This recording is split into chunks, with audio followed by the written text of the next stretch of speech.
26. December 1943. Cape Gloucester, New Britain. The night is rain and root and breath.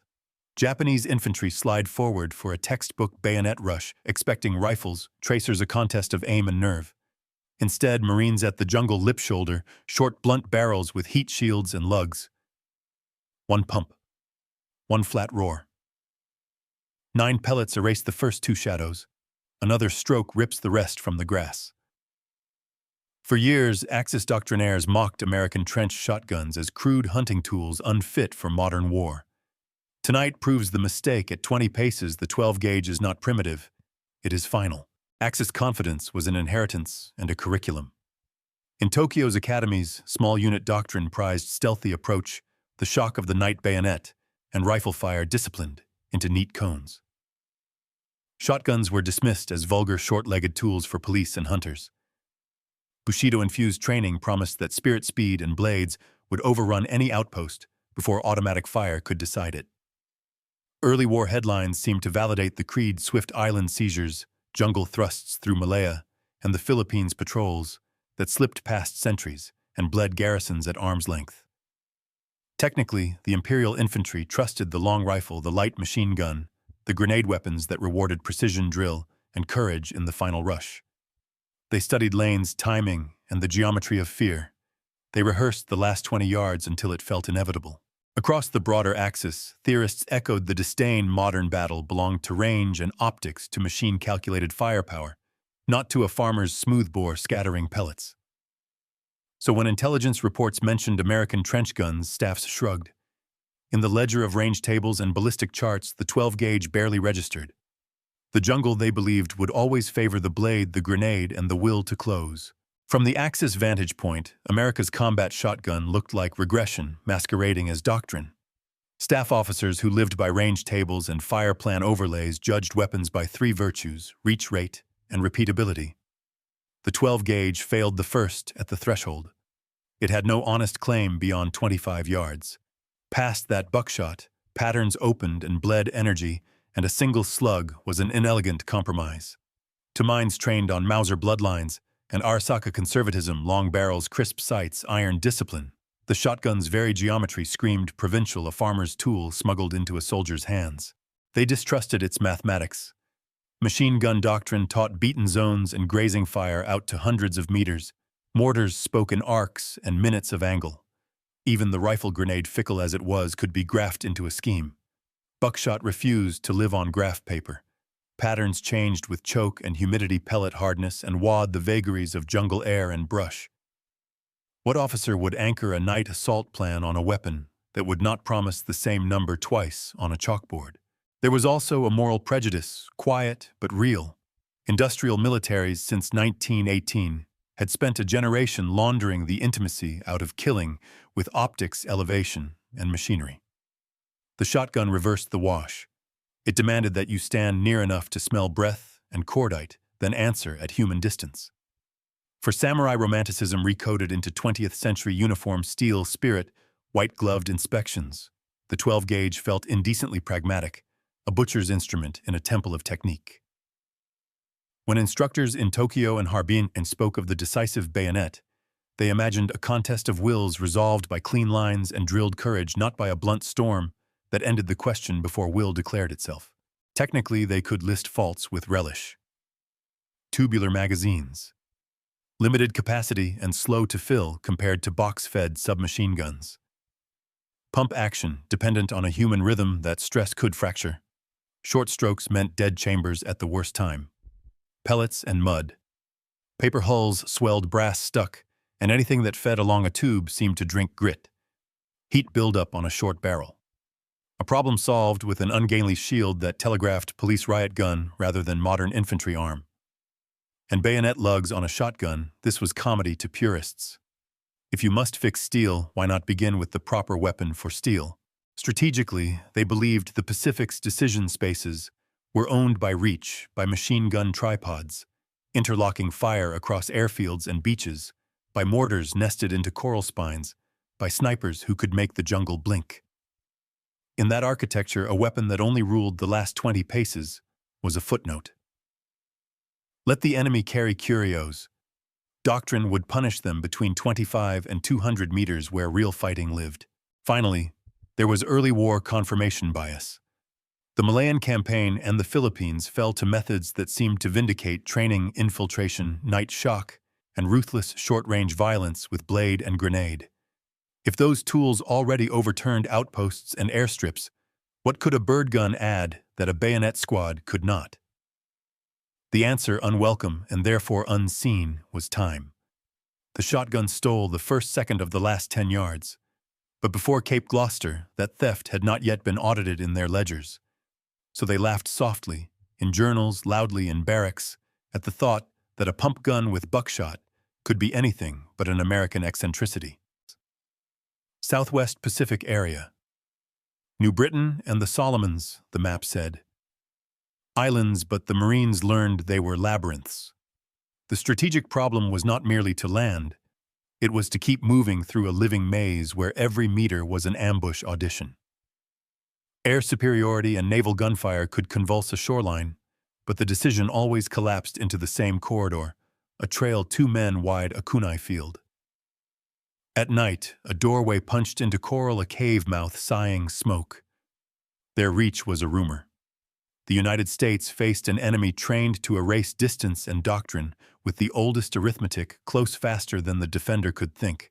Operationally, the Americans had a brittle seam. The M1 Garand gave magnificent volume at 50 to 200 yards. The BAR sowed suppression where a team could see. But the jungle taxed both sight and stance. Sights fogged, slings snagged, stocks turned to soap under rain and fear. The .30 carbine was lively but erratic in brush and lacked the rude authority to end a rush with one insult. Submachine guns existed in small numbers, and early on with mixed reliability and logistics. Grenades killed rooms, but also time to pull, throw, wait, and pray. The bounce went somewhere friendly. Flamethrowers were decisive but heavy, fuel-hungry, crew-dependent, and seldom at the point of first contact. What the line lacked at scale was an instrument for the 0 to 25-yard gunfight that the jungle wrote into every play. The Japanese read that seam like scripture. Night infiltration parties crawled until they could taste the oil on American rifles. Creepers used grenades like punctuation, then bayonets as argument.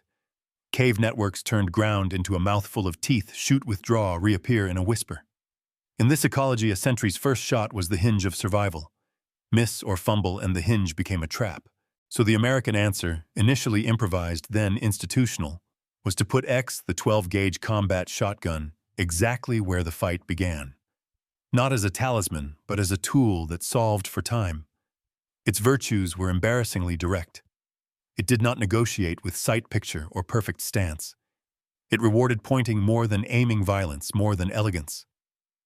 With buckshot, one press multiplied into a handful of simultaneous decisions, each pellet a small veto against momentum. With slam fire, a trained Marine could paint 3 patterns across a threshold before a grenadier finished his thought. The heat shield made endurance possible. The bayonet lug made the weapon bilingual when the tube ran dry. At Cape Gloucester, the logic became policy. Platoons built break teams, a shotgunner, flanked by riflemen, and a grenadier, a human key for doors made of palm and fear.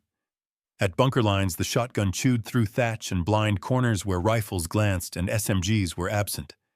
On trails at 0300, a foxhole pair worked like a machine. One man fed shells by feel, the other kept the muzzle at the parapet.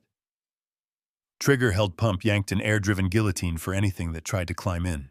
Strategically, this was a small fix to a defining problem: how to convert superior logistics and fire support into possession of ground measured in bad yards. The 12-gauge did not win islands. It purchased seconds on demand under duress, and seconds compounded into advances that mortars and ships could not buy. In a theater where the enemy idolized the last 10 yards, America's answer was to weaponize those yards first. New Haven. Connecticut Winchester plant, late 1942. The floor hums a metallic hymn drill, presses oil-thick air, wooden racks of short barrels with ribs like armor.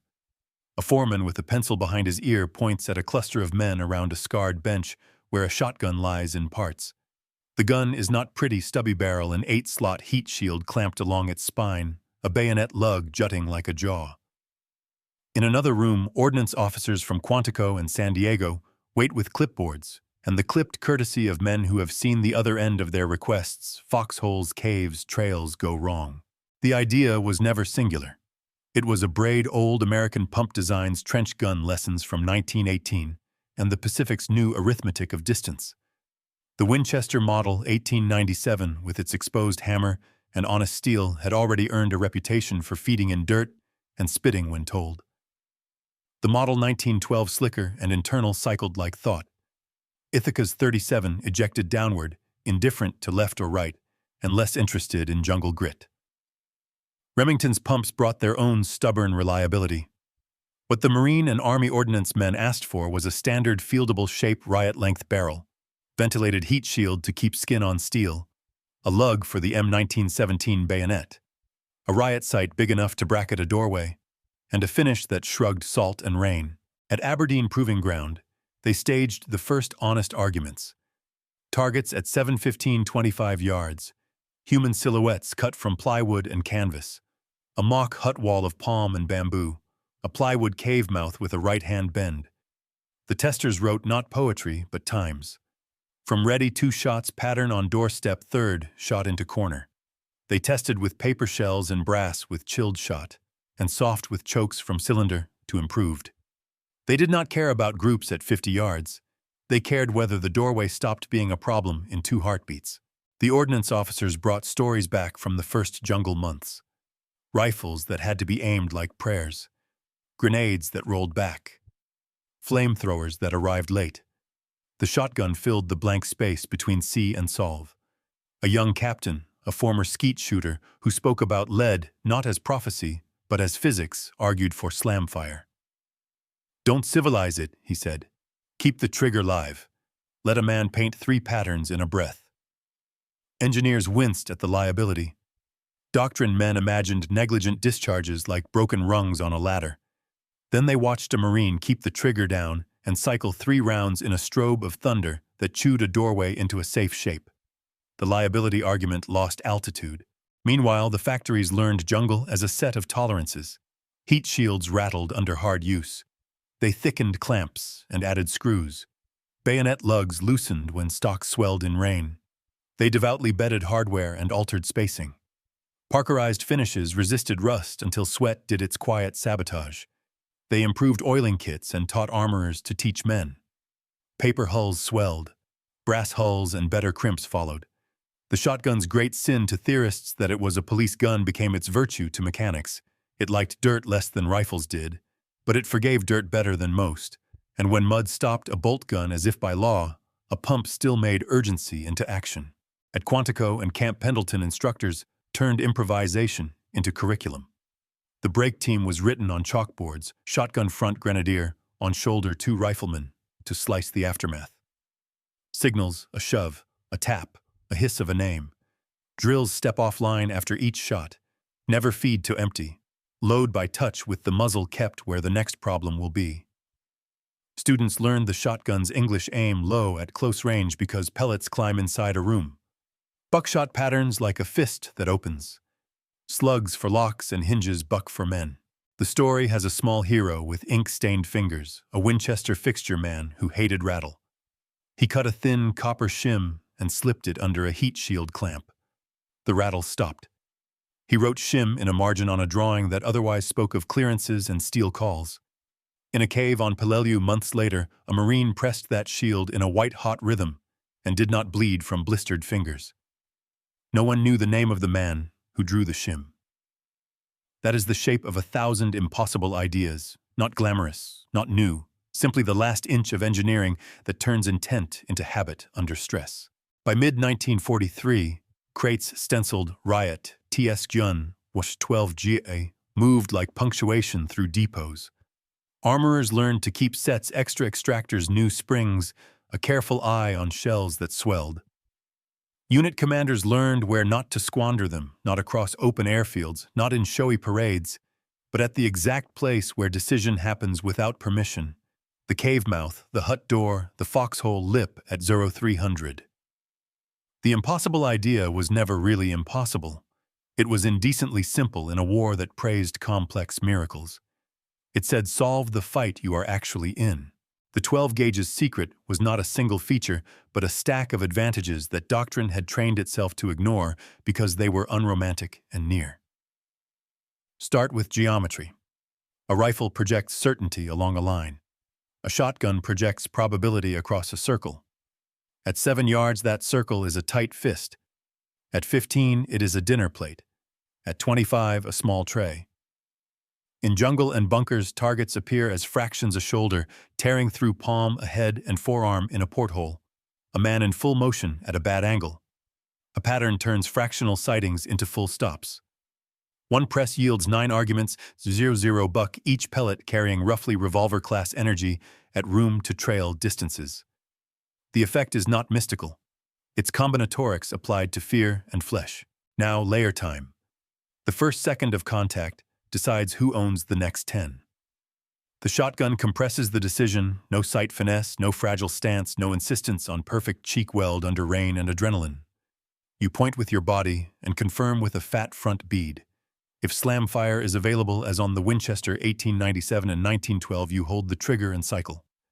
The weapon becomes a human-stabilized flak cannon for rooms and entries.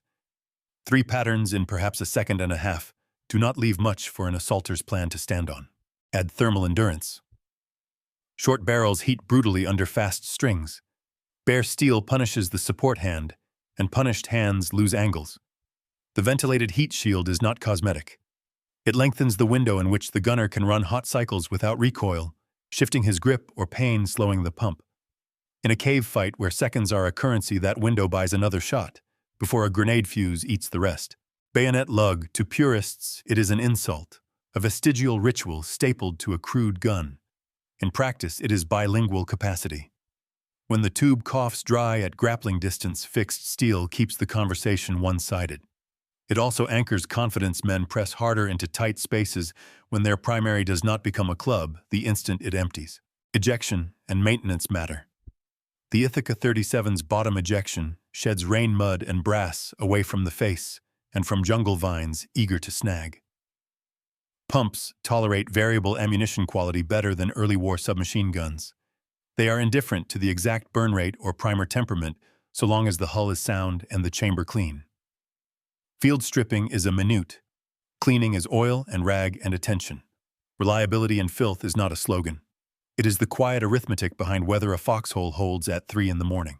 Ammunition flexibility is the undersung lever. Buckshot for men and shock. Slugs, 1-ounce freight trains for hinges, locks, and the occasional target that briefly dares a farther line. Breaching loads where doctrine permits birdshot for certain training tasks, even less lethal variants in garrison. A single chassis serves multiple roles without retraining a brain or rebuilding muscle memory.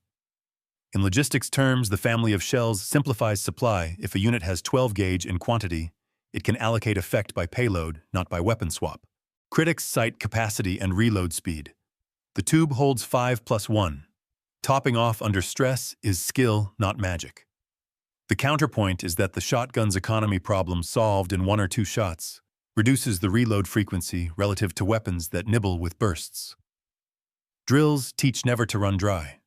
The support hand feeds while the muzzle guards the future. In foxholes, the 2-man mill converts individual capacity into team stamina. 1 fires, 1 feeds both. Listen. In rooms, the shotgunner is a breacher/finisher, not the man who hunts across the far wall. He makes space for rifles to own the next 20 meters. Strategically, the overlooked advantage is doctrinal asymmetry. Japanese night doctrine depended on resetting the human timeline, collapsing distance before a defender could organize angles. Shotguns warp that timeline. They make the first defensive heartbeat violently productive. At the theater level, this mattered because American strategy was a machine of schedules. Amphibious timetables, builders' calendars, convoy cycles. All this macro precision was hostage to microfights in palm and coral. A weapon that stabilized those microfights purchased the schedule back. The secret sauce, in other words, was not pellet count. It was synchronization. 12-gauge patterns made small units keep time with the larger war. Finally, psychology. Weapons speak in grammar men learn fast. Rifles crack, machine guns sow, grenades argue in parabolas. A shotgun announces the end of ambiguity. Enemy rushes that would carry through thin automatic fire collapse when the first rank vanishes in a flat, unaimed roar. Defenders who might hesitate at a shadow press forward after the first successful pattern changes a corner from haunted to handled. Morale is not decoration. It is throughput. Units that believe their first second will work fight more, fail less, and finish faster. The 12-gauge did not outthink Axis doctrine. It made the part of the battle where thinking fails go America's way. 26.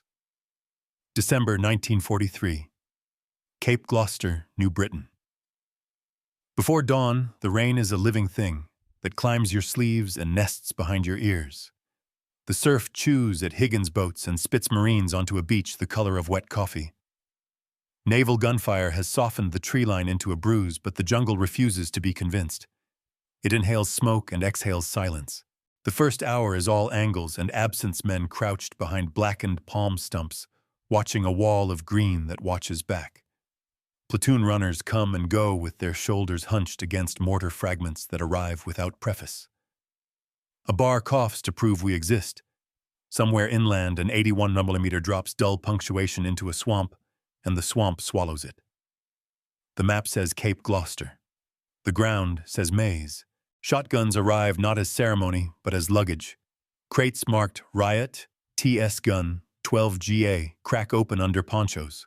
Armorers move like pickpockets, heat shields checked for rattle lugs, for bite actions, for smoothness.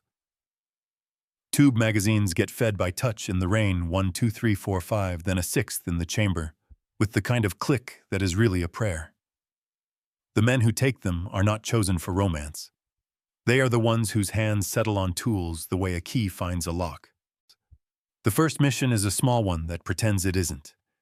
A trail cuts inland toward a saddle the maps care about. The saddle controls the approaches to an airfield that the division is meant to control by lunch, which is someone else's fantasy.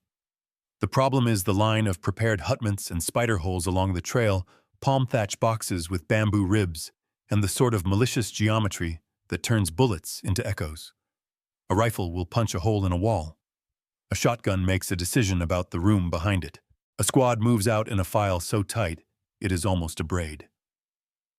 The shotgunner is third man, flanked by a grenadier, whose teeth are already on a pin ring, and a rifleman who does not blink when leaves brush his trigger finger. The point man walks with the patience of a man counting seconds he will never get back. Each man's world is a hemisphere made of wet smell, insect noise, and a front sight that glows with water. When the first shot comes, it is not theirs. A Japanese sentry fires a single round from a knee and vanishes. Smoke says the squad leader, and the grenadier flicks a canister low underhanded.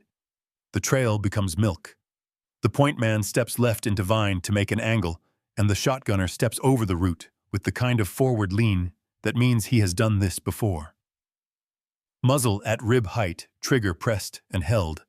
The pump moves like a piston in a living engine. The door is not a door. It is palm and bamboo and wire. The shotgun treats it like a rumor. One flat roar and the wall becomes breath. You can feel it in your sinuses, in your teeth. The second shot happens before anyone can be proud of the first. The pattern rips a man-sized quiet out of the smoke. A grenade rolls in from the right-hand corner, the lever released, but the fuse not yet convinced. The shotgunner takes one long step heel to toe and barks into the floor at the grenade's shadow. Palm fronds leap. The grenade spits harmless sparks like a match that changed its mind. By midday, the technique has spread like a rumor that pays cash. Platoons improvise break teams, then write them into the day. Rifle sections shape the approach, bars cover the slivers of trail that rats love, and at the mouth of each box, the hut, the bunker slit, the cave that breathes damp, the shotgun speaks first. Engineers add their hard syllables when the going demands it, but the pump gun buys the first second reliably enough that the engineers get to walk back afterward. In one clearing, a corporal with 2 days' beard and 10 years' reflexes takes a position knee-high behind an anthill of coral. The enemy chooses the anthill too, which is a mistake that ends fast. The corporal holds the trigger and cycles 3 rounds like a sewing machine for violence. The patterns cuff the air where faces would be if this were a range. In real life, they hit wrists, neck, the part of a shoulder that makes a hand forget the grenade it was in love with. The bar to his right fills the outer ring with reason. When the smoke clears, the hut is a confession of splinters. An afternoon squall turns the world to waterfall. It is the kind of rain that ends conversations. The company does not stop. They have been told that stopping is simply a way to be found. In the rain, the shotgun shows its second language. Slugs replace buck for a span where the trail widens and the enemy hides behind the ribbed roots of strangler figs. The slug is a short sermon about locks, hinges, and bad luck. A figure darts between trunks at 30 yards, a reckless shot for buck. A slug takes his cover's authority away and makes the next move obvious. The night belongs to the doctrine books of both sides, but the shotguns have started editing the text. At 02:15, the Japanese launch a small practice of their big faith creepers with grenades and knives, whispered timing the white-hot rush that has made its legend elsewhere. They belly to within 10 feet of a foxhole whose mouth is a rectangle of shadow. Inside are two men, one with a shotgun, the other with a poncho full of shells open like a fruit at his knee. Hand says the first, shell says the second, and the first never looks down. Trigger depressed pump, yanked heat shield stinging but bearable. A figure appears as if printed by lightning and vanishes as if unprinted by something rude. The second man listens for the rhythm that means reload and offers brass like a nurse. By morning, company journals have new shorthand: SG cleared, door SG plus bar, corner 2X, buck 1X, slug hinge. SG pair held foxhole at 0300. None of it reads like heroics. It reads like a system. The system is ugly if you care about elegance, beautiful if you care about the arithmetic of seconds. On the battalion net, a captain reports something that does not have a radio procedure. First rush failed in the wire without getting the grenade off. Believe due to trench guns. The word believe is theater for staff. The captain knows. He saw the first two shadows vanish at the wire like moths that found a hot window pane. By the time the Marines nose the first revetments of the airfield, the shotguns have earned a reputation that travels faster than runners. Men align themselves so that break teams are where trails break and not where ribboned stakes say they should be. You fight the map you have. You win the ground you can touch. In that geometry, the 12-gauge is a ruler cutting segments out of a continuous problem. At dusk, the rain pauses the way a bully pauses to breathe. The company digs in along a coral lip and counts ammunition the way gamblers count cards after a bad hand that somehow ended well.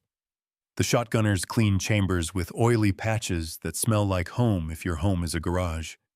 They check the looseness of heat shields with a thumb and a superstition learned from an armorer with a copper shim 3,000 miles behind them.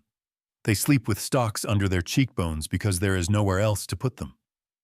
The jungle hums its insect hymn and pretends to be innocent.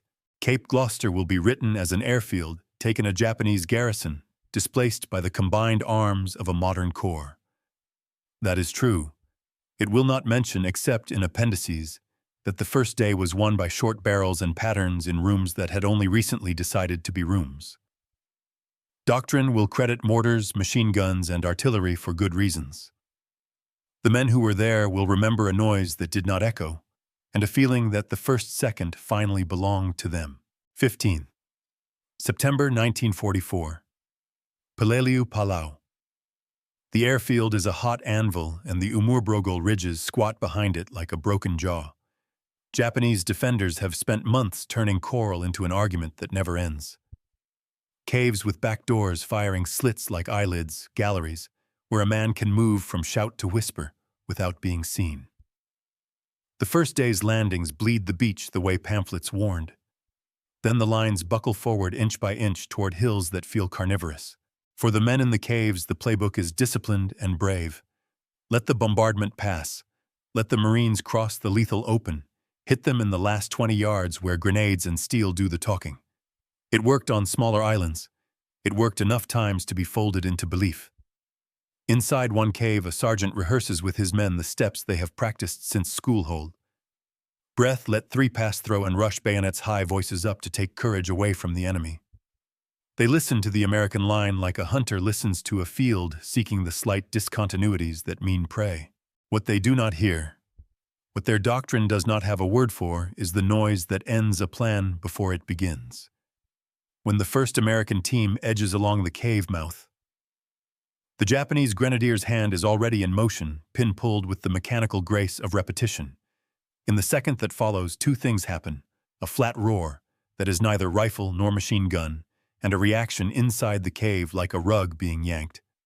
The grenadier's body learns faster than his training that his hand no longer holds anything. He drops without ceremony. The man behind him stops because the human organism obeys geometry. If the first man disappears in a breath, the second man's legs forget their job. This moment repeats like a bad joke on a hard day. In hutments near the airfield, along cuts in the coral where ambushes promise virtue, at the mouths of galleries in the ridges. Each place where doctrine calls for the last violent rush patterns arrive and write in pellets the sentence the Americans have been saying since New Britain: we own the first second. Japanese squad leaders trained to make seconds pregnant with shock discover instead that their seconds miscarry. A roar, a dive of brass from a pump's ejection port, the smell of powder and palm fiber. Then silence, then the wrong kind of time. A lieutenant in a position cut into the side of Hill 200 watches through a slit as a Marine team crab walks to a door of woven palm. He sees that one of them carries the short gun he has been told to dismiss. He knows this because he has read reports from earlier operations that described Americans with riot guns, as if this were a police action, as if the jungle were a city that needed curfew. He plans accordingly. The first volley from his side will be a machine gun burst from the left, then a grenade thrown low from the right, then the rush. He counts his men down with his left hand palm open to the dim light. 3, 2, 1. The door disappears. Not breaks. Disappears. The lieutenant's brain does something unhelpful. It tries to reconcile what practice taught him about wood and what experience is teaching him about air. In the beat where he might have shouted, "Now!" his mouth opens in an O that does not contain a word. A second flat bark, and the grenade man on the right drops the way a marionette drops when a mean boy is done. The rush becomes a file of men unsure whether they are actors in a familiar play or the audience for a new one. They remain audience long enough for riflemen to enter and edit the scene with method. On ridgelines where the defenders still choose aggressiveness, the effect is grotesquely instructive. A section tries a night counterattack through elephant grass following a line of white stakes they have placed to orient themselves when the world becomes hiss and confusion. The first 3 men cross the last stake, and this time there are tracers. The old comfort and the section feels ancient muscle memory rise. Then the tracers are gone, and the air itself barks 3 times left, right, center at chest height. The lead man is punched not backward but sideways as if a curtain yanked him. The second is made into a kink in the line. The third drops to his knees and crawls because his legs have become rumors. The counterattack stops not because it is repulsed, but because it is negated. Letters and diaries, when they are written, begin to call the American short guns stormers. It is a pejorative that disguises a reluctant respect. A junior officer tries to teach his men a counter-drop, the instant the bark comes, and do not rise. Let the pellets pass overhead and crawl under their cone. Retake initiative with grenades thrown from this prone humility. The advice is tactically sound on a chalkboard. In a cave, the floor is coral and broken roots and faith. Men do not crawl well in hell. And the Americans learn back. They aim low so that pellets climb into the space where a man's head is when he thinks he is clever. In an after-action discussion whispered inside a cave mouth, while the air outside tries to turn to iron from heat, a captain calculates that the enemy's riot guns make 1 Marine as dangerous as 3 for the first 2 seconds of a room fight. He is wrong and also right. The math is insulting and imprecise, but his conclusion is perfect. Time has been stolen from him. He cannot buy it back with courage.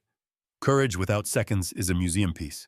Across the island, small counters emerge and die. Smoke at the mouth buys a heartbeat. Then the shotgun drinks it and belches certainty. Tripwires at chest height intend to foul a muzzle.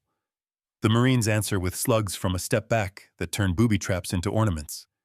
Dead zones are marked in chalk for later rushes. Americans mark them with pellets now.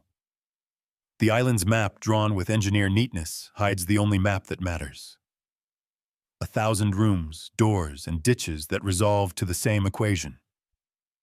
Who owns the first step, who writes the first sentence, whose plan survives contact with an unambiguous sound.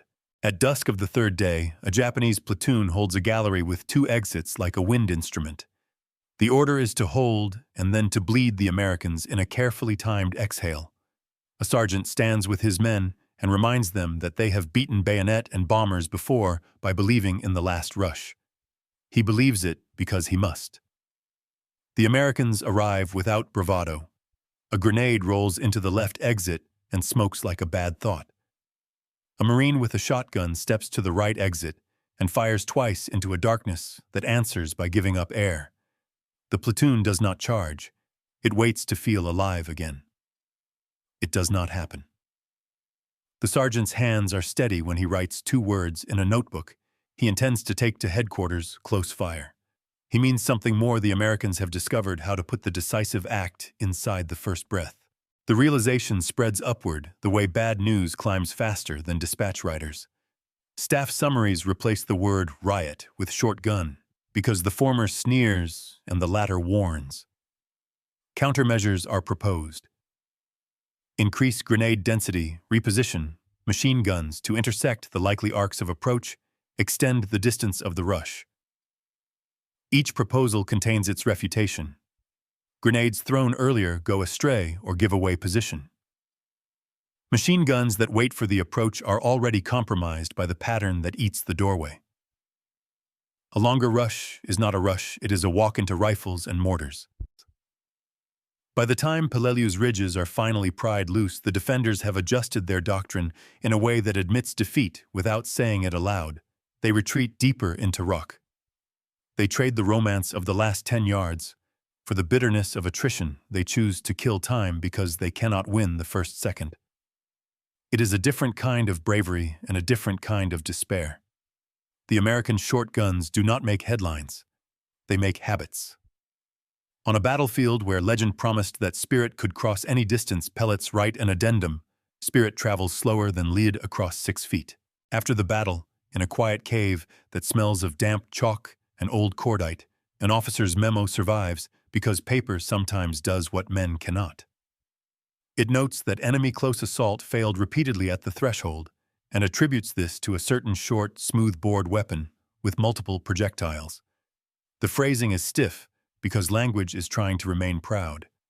Between the lines is a simpler sentence that soldiers of any nation would understand. We rushed, and the room ended us. That is the Axis realization, naked and unwelcome. The weapon they mocked as crude resolved the most sophisticated part of their doctrine, the practiced conversion of fear into momentum, into silence.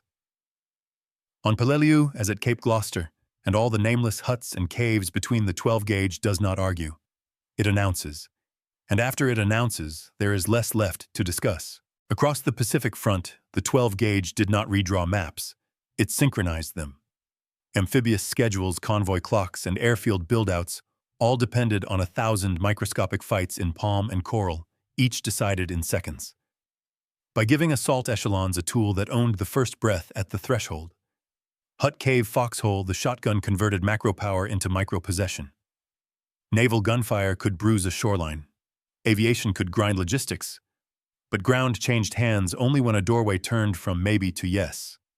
The pump gun made that turn routine. Doctrinally, its presence nudged American battalions toward systematized close-fight cells, shotgun breachers paired with rifle cutters and grenadiers, so that every platoon carried an organic answer to the last 20 yards. That reliability did 2 strategic things. First, it shortened the dwell time of units in the most casualty-dense space, shrinking attrition that would otherwise ripple into campaign calendars.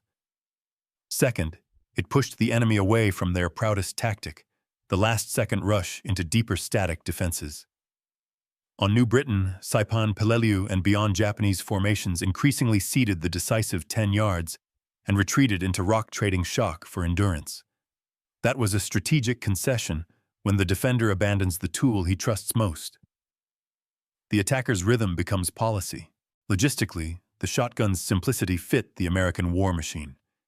It asked little shells oil springs and gave time back. A weapon that solved a room in a heartbeat, freed engineers to breach the next medics to treat sooner staff to risk bolder timetables. Time saved became miles gained, and miles gained let airstrips and depots leapfrog on schedule. In histories, the 12-gauge will never headline a campaign. But in ledgers of tempo, it is everywhere a quiet line item that kept the larger promise that America's overwhelming power would arrive not only in ships and bombers, but precisely at the 6-foot places where wars either stall or roll. After the war, Axis retrospectives rarely singled out a shotgun problem, the way they spoke of carriers or code breaking. Yet, in unit debriefs and veterans' circles, the sentiment surfaced with a plain embarrassment. Their doctrine had mispriced the first second. One Japanese company-grade officer, reflecting on island fighting, put it starkly. "We trained to steal distance. They took away the moment."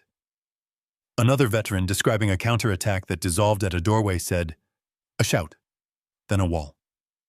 We did not enter the room, we ended at it." Even beyond the Pacific, the Axis had long distrusted the weapon's intimacy. In 1918, the German General Staff formally protested American trench gun use as inhumane. The U.S. rejected the claim, and doughboys kept the guns because they worked. The lesson lingered where it mattered most, among men who had closed with enemies in mud and timber. Post-1945 Japanese oral histories from cave garrisons echo a similar practicality stripped of romance. "Close fire ended our rushes," one memo summarized. "We learned to hide in stone and kill time." That is not a capitulation of courage. It is an admission that a small, crude-looking tool rewired the last inches of battle. Strategists tend to crown grand systems, fleet trains, heavy bombers, oil. The men who fought remember shorter nouns: door, ditch, step, breath. In those units of measure, the Americans chose a weapon that did not ask for elegance or space, only commitment.